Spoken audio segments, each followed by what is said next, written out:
Another gorgeous morning. And thought I'd come out and have a smoke and a coffee, and gonna do the oil change on my son's car today this morning. So wanted to test the air, see if it wasn't freezing out. We still got snow on the lawn. It's crazy, It keeps on coming at us. It's going away, but geez, how long? How long do we have winter for?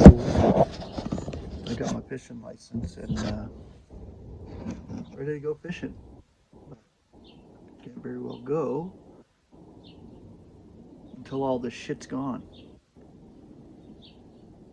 But a little story about a woodpecker. Now, a couple of months ago, I heard this noise coming from the furnace, and I thought it was the furnace. I really did. I was convinced. My wife wasn't convinced at all. She thought it was a woodpecker. I said, well, how the hell can it be a woodpecker when the noise is coming from the furnace? Because I went in the basement, I was listening. Just crazy. But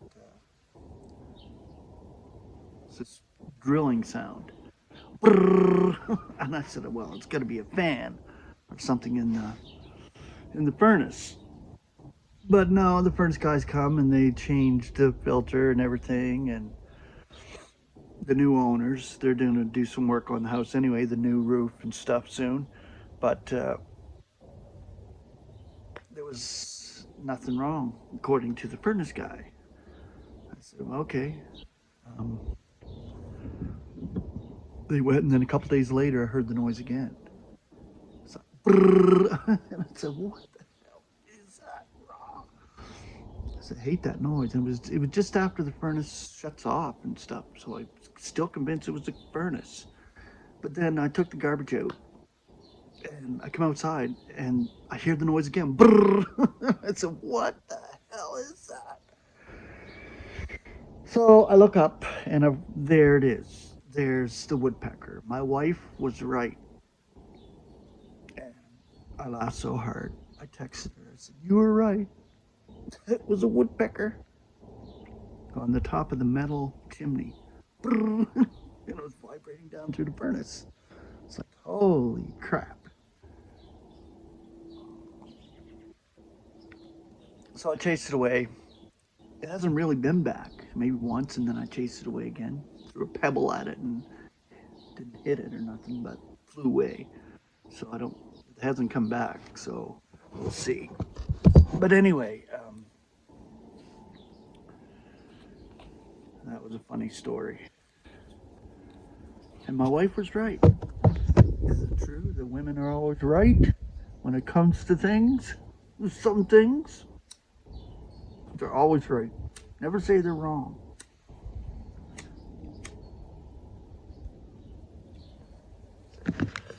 But it's a gorgeous morning, and I like doing these type of videos where I just turn on the camera and start yanging and talking. So, give you an idea of what's going on in my life, I suppose. We are together in spirit no matter what, but this relative experience is just temporary. But we share with each other through this avenue. I know I do. Um, like I said, I don't communicate with many in the body of Christ anymore, which kind of really sucks, sort of. But nobody contacts me, and I really don't contact them. And when they do contact me, I'm here. Anybody can text me. Anybody can text me or email me at any time. Sure, I love having spiritual conversations, dwelling on God and dwelling on our expectation, dwelling on what's coming up in the oncoming eon, dwelling on Christ and God and what we are and who we are in Christ, and it's just amazing. And what God is doing in this universe. Those locked up in stubbornness are locked up in stubbornness. We're not locked up in stubbornness anymore, so why not be together that way? I know the lives are there, but I'm not much into that. I like one-on-one conversations, that's for sure. It's great. But God keeps us separate here. When you think about how we're going to be made immortal and vivified beyond the reach of death, and be brought together, completed fully in Christ, and meet in the air. That is just so much more grander from that standpoint. Being in mortal frames, we're weak, we're ignoble, we're stupid, and a lot of times we don't get along, even in the body of Christ. So, what I say is that we have an expectation to be changed, and we need to be changed. Our mortal bodies need to be changed. We're flawed, and we're imperfect, and only God sees us. We're hid together in Christ with God, and the hiding is important. Scott Hicko said something very, very brilliant.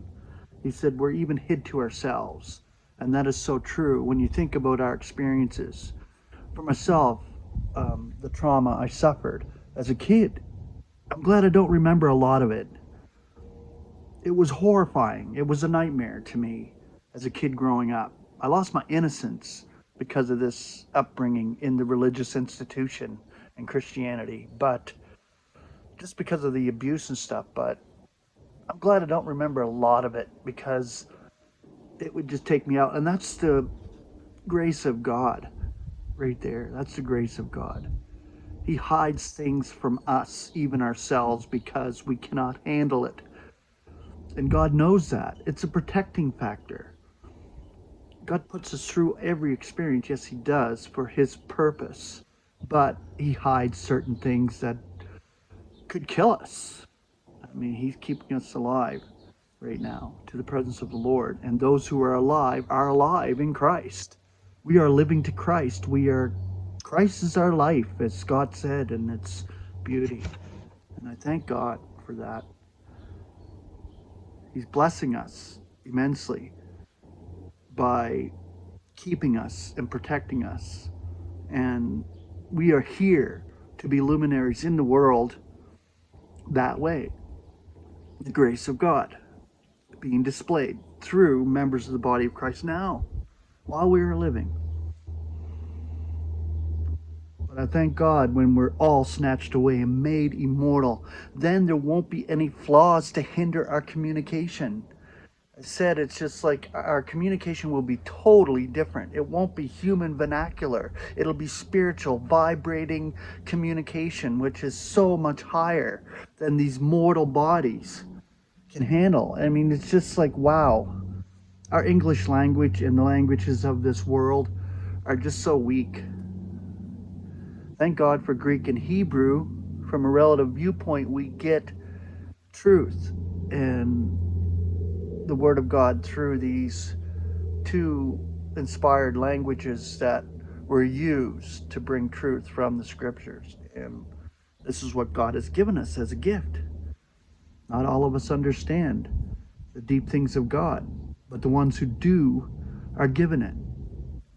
And it's for a purpose. It's for God's purpose, because each member will play a unique and beautiful role when it comes to the oncoming eons and what our lot is and what we take up among the celestials. It's just going to be beautiful. And I can hardly wait till we're snatched away and changed.